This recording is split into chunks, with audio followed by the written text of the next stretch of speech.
পৰিষদ দলৰ সভাপতি লুৰিণজ্যোতি গগৈ ডাঙৰীয়া কিছুদিন আগতে মোৰ লগত যোগাযোগ কৰি জনাইছিল যে তেওঁলোকে এটা দল হিচাপে দিল্লীলৈ আহি দিল্লীত সদনৰ ভিতৰত অসমৰ কিছু গুৰুত্বপূৰ্ণ কথা দাঙি ধৰাটো আমাৰ ফালৰ পৰা বিচাৰে আৰু সেইখিনি বিষয়ে মোক অৱগত কৰালে আৰু তাৰ পিছত তেওঁলোকে ক'লে যে যেতিয়া তেওঁলোকে দিল্লীলৈ আহিছে একেখিনি বিষয় তেওঁলোকে আমাৰ দলৰ প্ৰাক্তন সভাপতি আৰু লোকসভাত আমাৰ বিৰোধী দলৰ দলপতি ৰাহুল গান্ধী ডাঙৰীয়াক জনাবলৈ বিচাৰে।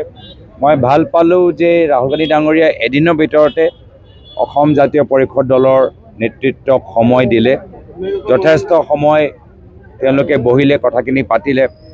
বৰ্তমানত বিজেপি দলে 2016 চনৰ পৰা কিমান যে মিছা প্ৰতিশ্ৰুতি দিছে এটাও যে ৰূপায়ণ কৰিব পৰা নাই, গোটেইখিনি কথা ৰাহুল গান্ধী ডাঙৰীয়াক অসম জাতীয় পৰিষদ দলে বুজালে আৰু এটা গুৰুত্বপূৰ্ণ চৰ্চা।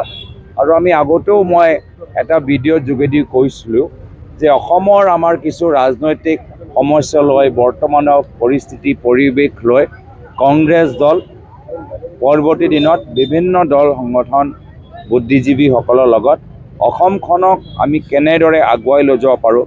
আজি বিজেপিয়ে এটা মডেল বা বিজেপিয়ে যি কাম তেওঁলোকে কৰি আছে সেই কামৰ লগত আমি কেতিয়াও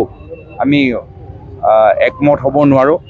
অসমৰ ভৱিষ্যতলৈ আমাৰ সংকল্প পৃথক, অসমৰ উন্নয়ন লৈ আমাৰ সংকল্প পৃথক, অসমীয়া জাতীয়বাদী চিন্তাধাৰা কেনেদৰে আগুৱাই লৈ যাব লাগে বেলেগকৈ আমাৰ সংকল্প পৃথক। এটা পৃথক এটা সংকল্প আমি ৰাইজৰ লগত সৃষ্টি কৰিবলৈ বিচাৰোঁ। ৰাইজৰ লগত বিভিন্ন দল সংগঠনৰ লগত আলোচনা কৰি এটা পৃথক এটা সংকল্প, নতুন অসম, এটা নতুন বৰ অসম, বৃহত্তৰ অসমীয়া জাতিৰ উন্নয়নৰ বাবে পৰৱৰ্তী দিনত কংগ্ৰেছ দলে ৰাইজৰ লগত আলোচনা কৰি এটা চিন্তাধাৰা প্ৰকাশ কৰিব। আপোনালোকৰ জোট বন্ধনৰ কিবা আলোচনা হৈছিলে নেকি জাতীয় পৰিষদৰ লগত? নাই, আমাৰ আমাৰ অসমৰ বৰ্তমান পৰিস্থিতি লৈ NRC অধুৰা হৈ আছে। 16 মে পিছত প্ৰধানমন্ত্ৰী মোদী ডাঙৰীয়াই কৈছিল যে বাংলাদেশীসকলক টালি টোপোলা বান্ধি যাব লাগিব, কিন্তু তেওঁলোকৰে কেন্দ্ৰৰ চৰকাৰে বিপ্লৱ শৰ্মাৰ ৰিপৰ্টটো গ্ৰহণ নকৰিলে।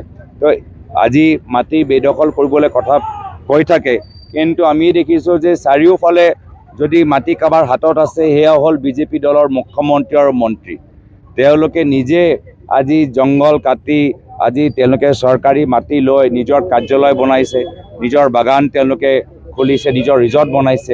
তো এই ধৰণৰ যে মানুহৰ মাজত দুইমুখী স্থিতি তেওঁলোকে লৈছে, এইখিনিয়ে কথাত আমি আলোচনাত পাতিছিলোঁ।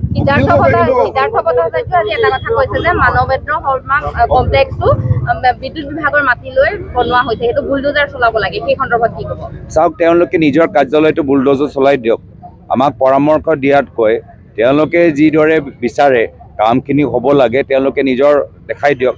আজিতো গৰু নামতে তেওঁলোকে আজি ব্যৱসায় চলাবলৈ আৰম্ভ কৰিছে। আজি কয়লা চিণ্ডিকেটৰ নামত আজি তেওঁলোকে আজি চুপাৰী চিণ্ডিকেটৰ নামত আজি গোটেই অসমখন তেওঁলোকে ধ্বংস কৰিছে। চাৰিওফালে মদৰ দোকান, স্থানীয় ৰাইজক তেওঁলোকে সংস্থাপন দিব পৰা নাই। তো সেইকাৰণে বিজেপি দল এই ক্ষেত্ৰত কিমান আজি ৰাইজক যোৱা 10টা বছৰত ৰাইজক আজি বিপদত পেলাইছে সকলোৱে বুজি পাইছে আৰু সেইকাৰণে আগন্তুক দিনত অসমৰ জনসাধাৰণ এটা বিকল্প বিচাৰে।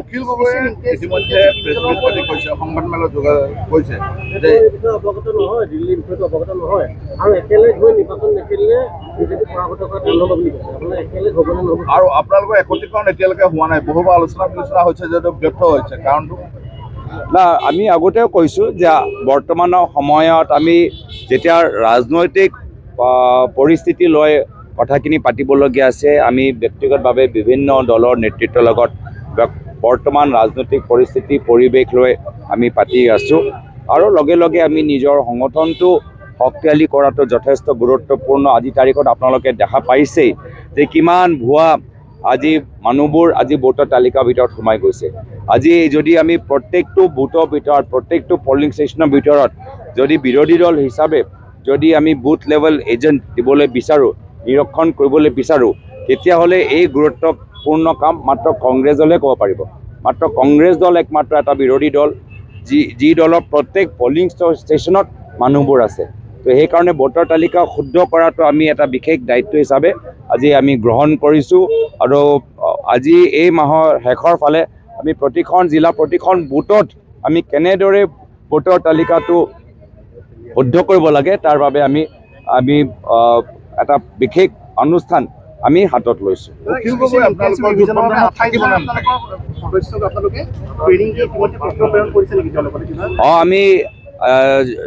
আমি আগতেও ভাবিছিলোঁ যে আমি 28,000 বুথত আমাৰ বুথ এজেণ্টবোৰ আমি প্ৰশিক্ষণ দিব লাগে। আৰু ইতিমধ্যে আমাৰ AICCৰ পৰা চাৰ্কুলাৰ আহিছে যে বুথ চোৰ চকী এৰক এটা বিশেষ অনুষ্ঠান আমাক ল'বলৈ অনুৰোধ জনাইছে।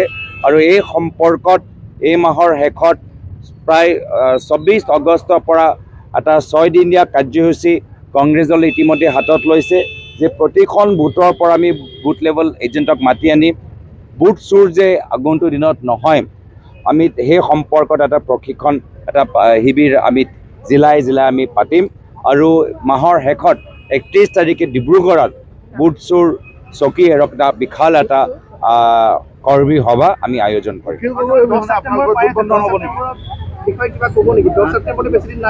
মইতো কৈছোঁ চিগাৰেট ইতিমধ্যে মই যিমান শুনিছোঁ মুখ্যমন্ত্ৰী ইতিমধ্যে গম পাই গৈছে যে তেওঁ ফ্লপ হ'ব। আৰু ফ্লপ হোৱাৰ পিছত ক'ব এইটো মোৰ কাৰণ হোৱা নাই, আমাৰ ৰাজ্যিক পুলিচে নোৱাৰিলে, গোটেই বিফলতাটো ৰাজ্যিক পুলিচৰ ওপৰত জাপি দিব। পিছত ক'ব কেন্দ্ৰীয় চৰকাৰে এতিয়া এইটো ফ্লপ চিনেমাৰ পাৰ্ট 2টো ওলাওক, যেনেকৈ বাহুবলী 1 বাহুবলী 2।